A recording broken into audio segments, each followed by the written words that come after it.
Ça y est les mecs, enfin j'ai pu l'essayer, salut à tous. Le Bugster. Et on a aussi modifié donc le Hobbytech Rogue Terra pour refaire un run en 3S digne de ce nom. Parce que le premier run n'était pas concluant et c'est pas la faute forcément à la machine. Et même si le cerveau a lâché, on va en causer tout à l'heure. D'abord, Dragster. Alors le Bugster, un pur régal. J'ai fait cette machine pour vous montrer que ces engins ne servent pas que à aller tout droit. Je me suis régalé à rouler en 2 roues motrices dans le champ. Tout ce que j'ai fait, et ce que je vais encore modifier, c'est pour le pré. C'est de faire une patte. Je vais tout simplement prendre une plaque. Je vais visser là parce que c'est prévu avec un heel stop. Donc on va visser là avec un heel stop, on va visser là-dedans avec un heel stop pour que la roulette reste en haut. Ou peut-être faire un truc où elle peut, en arc de cercle, un truc comme ça là. Briseur RC, tu vas musiner un truc. Et peut-être pas trop serré pour permettre à la roulette de ne pas se faire craquer la tronche. Bref, un régal. Je me suis amusé, vraiment. J'avais qu'une 2800 à bord en 4S. J'ai fait plus d'une dizaine de minutes, enfin 12-13 minutes. Donc quand je mettrai la 4S 5000, je serai parti une bonne demi-heure à zigzaguer parce qu'avec ces pneus, ça glisse sur le côté, ça tracte quand tu allumes. Tu pars en wheeling, tu peux doser vraiment. Ça part pas n'importe quand en wheeling. C'est génial, enfin avec ce setup. Je pourrais évidemment mettre... là j'ai mis un 1900 kV qui prend 4S. On peut bien sûr grimper de 2, de 6. J'ai un 3100 kV qui prend 4S. Là par contre ça risque d'être violent et c'est pas forcément ce qu'on veut. Donc en tout cas je suis super content de ces SoundPow. Là, il y en a plein d'autres, il y a les slingshots, il y a les sound machins, les trucs bidules. Les SoundPow ont la particularité, c'est plus pour le sable, les crampons sont vraiment très mous. Et résultat dans l'herbe, ça accroche pas trop, mais c'est juste... Enfin je sais pas, moi j'ai fait le bon choix, mais c'était pure chance. J'ai fait le bon choix parce que j'ai pu poêter ça en boutique. Tout simplement, je me suis dit ça ira à merveille et ça va à merveille. Donc si tu as un SC2 en motrice et te prive pas, prends temps pour dans l'herbe, tu vas voir que ça n'a rien à voir avec la conduite sur les crampons. Ça glisse sur le côté. Quand tu mets gaz, ça repart à 90 degrés par rapport à... Tu vois, tu peux vraiment... C'est génial. Ça se pilote un peu plus comme un hors-bord. Génial. Et j'ai fait des sauts. Et grâce à la coque renforcée, bien sûr, on a pu prendre des gamelles sans brancher. Donc je suis vraiment très satisfait du look que j'ai donné à cette caisse, de la conduite. Et donc c'est le kit, je le répète, c'est le kit, je le rappelle. C'est le kit Timasso Drag Race avec le setup suspension qu'ils ont donné eux. Les pneus sauce tout terrain. Metavic, si je mets les ST Rocket, pareil, on l'emmènera sur le circuit. Avec les ST Rocket pour faire du circuit de haut motrice aussi. Je pense que comme le Drag Slash, il va s'en sortir à merveille. Donc Mani, il est heureux. Mais alors, plus. Franchement, c'est super léger. Ça va bien. Ça va vraiment bien. Et le Rogue Terra. Alors, avec les roues plus légères. Pourquoi j'ai pas continué le test avec les roues d'origine? Parce que je les trouve trop balourdes. Mais ça, c'est moi. Toi, tu vas peut-être adorer. Si tu n'as jamais roulé autre chose, de toute façon, tu ne remarqueras pas la différence. Mais c'est vrai que si tu as l'occasion de mettre des roues plus légères, je te conseille de le faire. On a laissé l'étagement d'origine, les roues sont un peu plus petites, mais plus légères. Après, elles ballonnent un petit peu, donc ça compense le diamètre des autres. Les roues d'origine sont hyper résistantes, endurantes. L'hexagone est surdimensionné. Enfin, c'est du 12, mais en profondeur. C'est du vraiment bon boulot sur les roues, mais 280 grammes par roue pour un petit Monster Indice, ça fait beaucoup d'inertie en bas. C'est un peu comme le X-Max quand tu mets des roues de 800 grammes. Et moi, je n'aime pas ça. Je n'aime pas l'inertie des grosses roues, enfin les roues lourdes. Donc j'ai fait ce choix-là. Le comportement sur le terrain aussi, moi j'ai roulé dans l'herbe.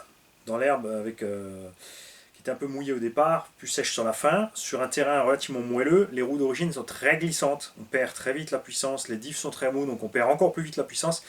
On avait ce problème que des fois tu tapais, tu sentais que le véhicule était en train de partir, il te tapait une petite motte, ça le levait, et du coup, la puissance pouvait partir par devant, et puis, tu vois, il fait ça dans le champ. La suspension d'origine en plus étant sautillante, c'était pas le terrain idéal pour le setup d'origine. Je dis pas que le setup est mauvais, hein, parce que je suis toujours obligé de le préciser en ce moment, parce qu'il y a tout le monde qui part dans tous les sens, pour n'importe quoi.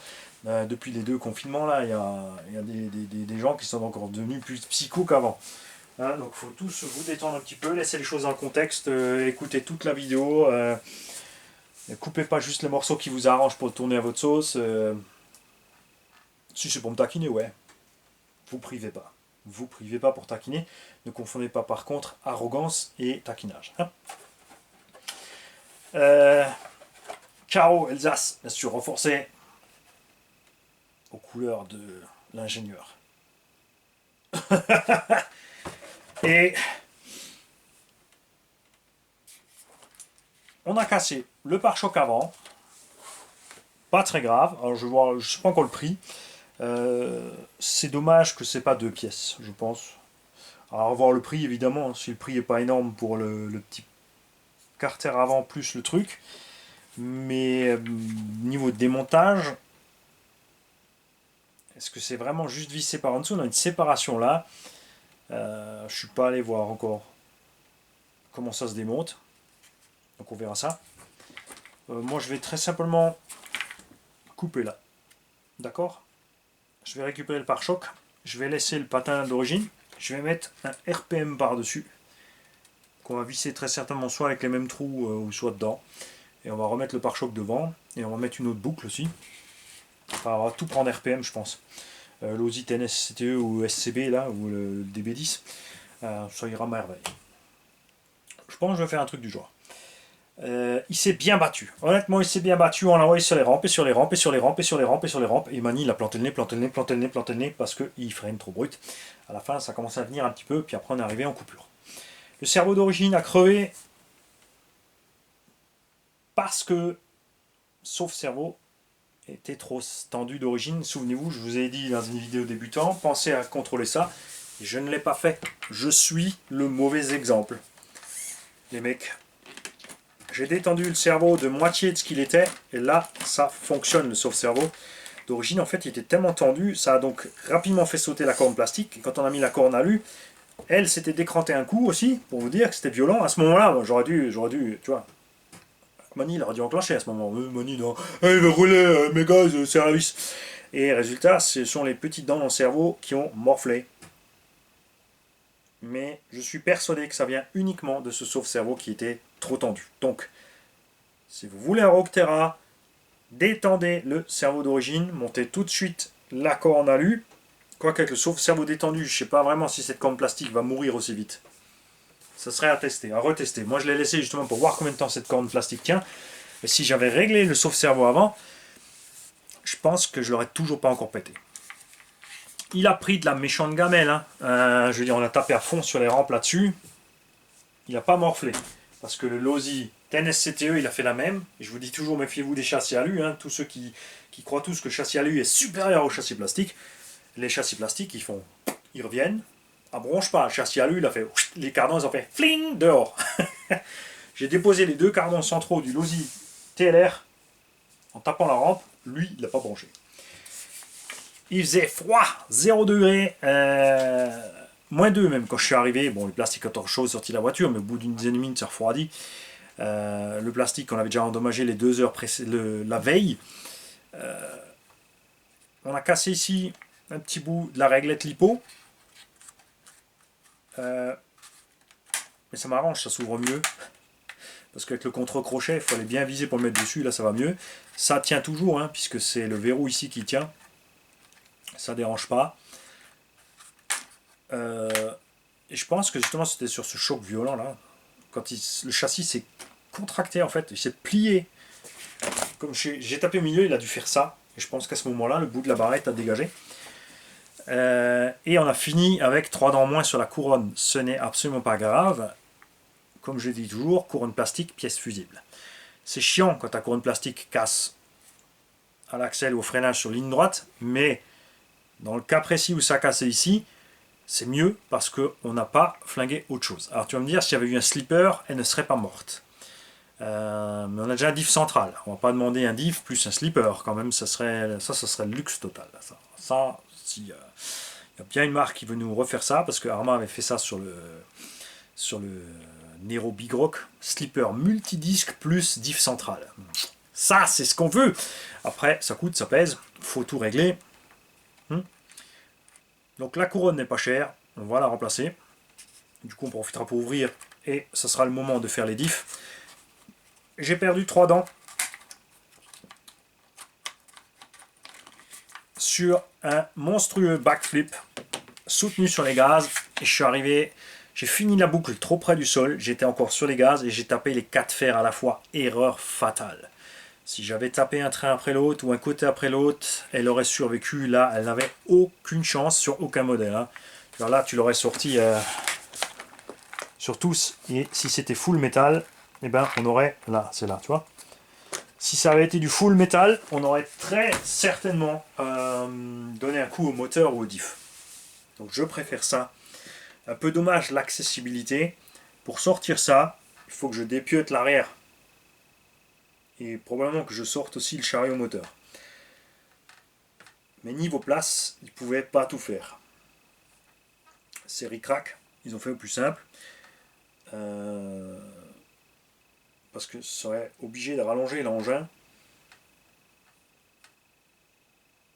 en 325 mm par là pour faire un monster un peu plus long avec diff et slipper central comme ça, tu vois. Après le Rogue Terra,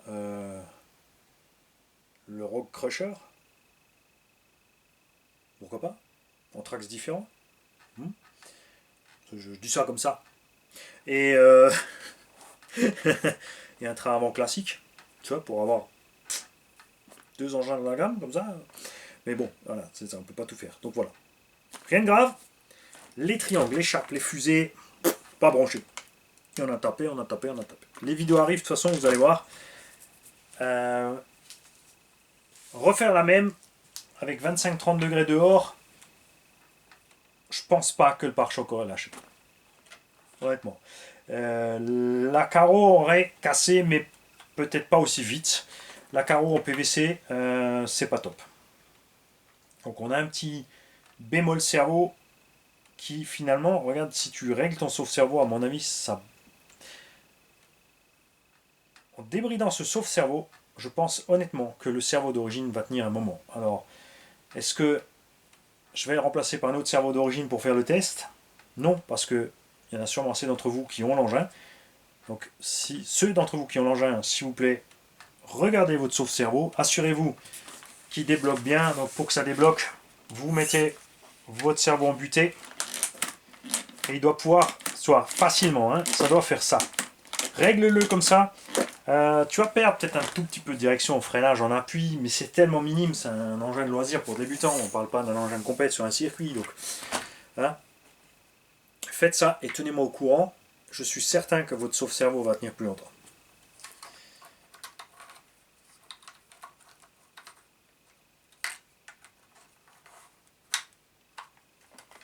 Bien, nous allons réparer ça. On va au passage changer les huiles. Donc les amortos, je répète, on a rempli mieux devant. Derrière, vu qu'on va tout ouvrir, devant on va laisser comme c'est. Ça me va là maintenant. C'est dommage un peu pour les... Comme dit, on ne profite pas du double étagement des ressorts parce qu'on a dû mettre un tarage relativement important, tu vois, pour avoir une réaction normale. Regarde ça. Tu vois, on est tout élevé, regarde. Mais on travaille que là. Bon, après, quand la suspension se relâche, tu vois, ça peut remonter. T'es en train de te désirer, toi?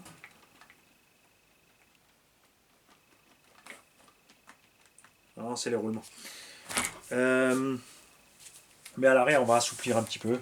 Parce qu'on est un peu trop ferme de l'arrière. Quoique avec ces pneus, ça allait déjà beaucoup mieux. L'effet de sautillement était parti. On verra ça.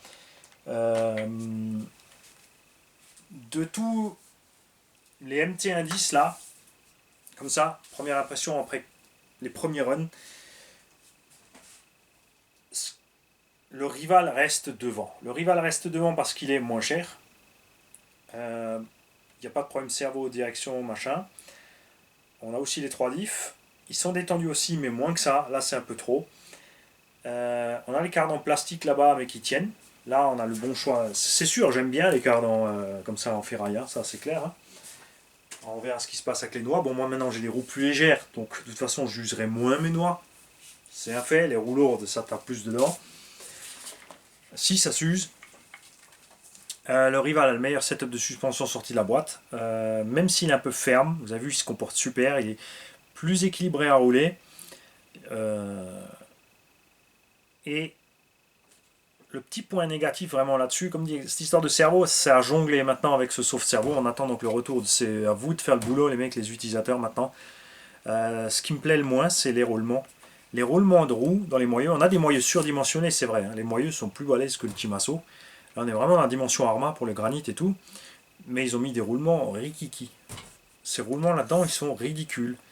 C'est un peu dommage. Donc ils vont s'user beaucoup plus vite. Il faudra les changer de temps en temps. Après, c'est pas cher. C'est pas cher, ces roulements comme ça. Là, on a des roulements dans les moyeux qui sont taille des petits indiens Pistamia. Là, tous les concurrents ont fait un peu mieux. Le granit reste le leader de la catégorie. Et pourquoi je vous place le Rival devant, c'est par rapport au... Enfin, je parle niveau solidité, puissance. Le Rival a l'avantage, il est un peu plus léger que le granit. On a un peu moins de puissance à bord. Le poids en moins compense un peu le fait qu'il est un tout petit peu moins solide. Donc on casse pas plus sur les gamelles. Peut-être, il y en a 2-3 qui m'ont dit qu'ils ont eu des soucis triangulairement, mais comme il y a l'option RPM, tout va bien. Mais entre rapport poids, puissance, solidité, prix d'achat, c'est pour moi en ce moment vraiment le Rival MT qui est devant. Le granit c'est le plus méchant, c'est le plus violent, c'est le plus solide, mais son prix malheureusement fait des bons. Ce qui permet à cet engin de se mettre un peu dans le segment, parce que avec un Arma qui était à 3,50, celui-là il n'avait d'avantage que pour lui. Le look si tu le préfères, la garde-sol au centre un peu plus haute. Le fait d'avoir fait le train avant différemment des autres, c'est sympa aussi, ça change. Mais ouais, si le granit avait resté à 3,50, ça passait pas. Enfin, tu aurais juste pu dire ouais, le granit il est trop bas pour moi et ça s'arrête là et voilà. Là maintenant le granit est passé à 420-450 euros. On rejoint le Stampede qui lui on va dire des amortos pas fiables. On va dire que les amortos sont de ce genre là, sauf que chez Traxxas ils ont un meilleur étagement de ressort et d'huile. Petit plus pour lui, c'est qu'ils ont mis les capuchons à lui et pas les plastocs qui s'arrachent. Par exemple, chez Traxxas, tu arrives à arracher les capuchons d'amorto. L'angle du train avant à éviter qu'on ait plié les tiges. Ça, c'est ce qui arrive chez Traxxas. Si tu n'as pas les protections, le Stampede les a, mais sur le haut, tu n'as pas les protections, tu plies tes tiges. Là, ça s'est très bien passé pour l'instant. Tout ce qui est triangle porte-fusée, comme dit, ça inspire confiance. Le os, lui, 530 euros. Granit 320. Timasso Rival, tu vois, le os c'est à peine plus gros. C'est vrai que du coup le moteur qui est dans le os voilà, c'est le moteur. Pour les petits indices comme ça, j'adore. Mais le Rival a prouvé qu'il s'en sort avec son moteur un peu plus petit. Donc je vais attendre la suite des tests. On va se prendre le temps. C'est la tombola numéro 5, je le sais. Mais on va se prendre le temps parce que je vais attendre. Bon, là on est début d'hiver, hein, donc il va se passer un moment avant que les températures soient clémentes pour continuer les trucs.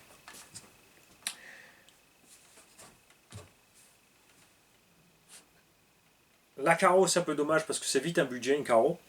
De l'autre côté, si de toute façon, comme la plupart d'entre nous, tu as prévu tout de suite déjà une carreau renforcée, c'est pas grave. Tu mets la carreau du Rogue de côté pour les beaux runs et quand tu vas pas trop fort. Et sinon, tu mets ta carreau renforcée dessus. Parce que le PVC, il est trop fragile. Peut-être qu'ils vont proposer une Lexan à peindre et que les prochaines fournées, d'ici un certain temps, si ça se passe bien pour eux pour les ventes et tout, ce qu'on leur souhaite toujours, hein, même si ils y croient jamais, je vous assure, on ne vous hait pas. Qu'on puisse disposer d'une carreau Lexan avec l'engin. Pour les roulements, c'est pas parce que je les trouve petits que c'est pas bon. Pour ça, il faut voir dans le temps. L'usure, et comme dit, ces petits roulements ne sont pas chers. Tu as les sachets de 10 de ces roulements à 10 euros, donc ça fait 1 euro le roulement. Bon, 1, 2, 3, 4, 5, 6, 7, 8 euros quand même. Donc, à voir à quelle fréquence il faut les changer. N'est-ce pas? Moi, je vais continuer les tests avec ces pneus parce que j'ai pas envie de remettre les roues lourdes et dures qu'il y avait dessus. On les testera peut-être à l'occasion sur d'autres surfaces selon les spots où on va rouler. Peut-être des surfaces où on ne veut pas abîmer ceux-là. Par exemple, si on va dans la gravière, ça va être méchant. Si on va dans la gravière, je pense effectivement que les roues d'origine, même si elles ont un peu moins de grippe, s'en sortiront beaucoup mieux parce qu'on ne risquera pas de les découper. Parce que ouais, ils ont mis la dose sur les pneus. Hein. Donc voilà. J'attends vos retours d'expérience, vos commentaires. Je ne pourrais pas systématiquement, je dis pas que j'aurais le temps de l'emmener, de faire les essais partout tout le temps et que j'aurais pas forcément l'envie parce que comme voilà, tu sors avec tes truggy en 6S, tu veux surtout le Serpent Umegi là. Quand j'ai celui-là avec, j'ai pas envie de rouler les autres parce que j'ai envie de souder la gâchette. Donc je vais, voilà. Pour moi, en tant que conducteur un peu plus expérimenté, ça va m'ennuyer les essais de celui-là. Euh, Mais je vais essayer, je ne promets pas de l'emmener systématiquement et de faire la mise en jambe avec lui, c'est-à-dire de le sortir, voilà, faire un petit tour avec lui.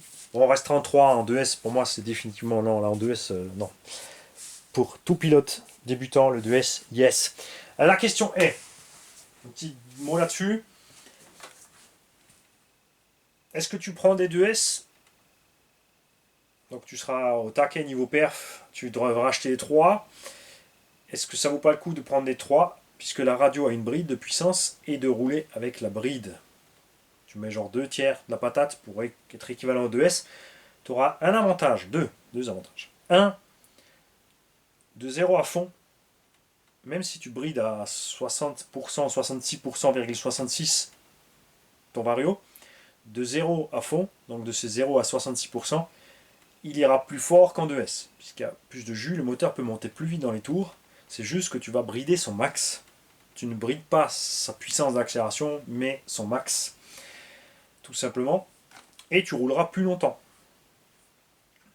Puisque tu ne vas pas tirer à fond sur la batterie et le matos, et que tu auras une cellule en plus à bord.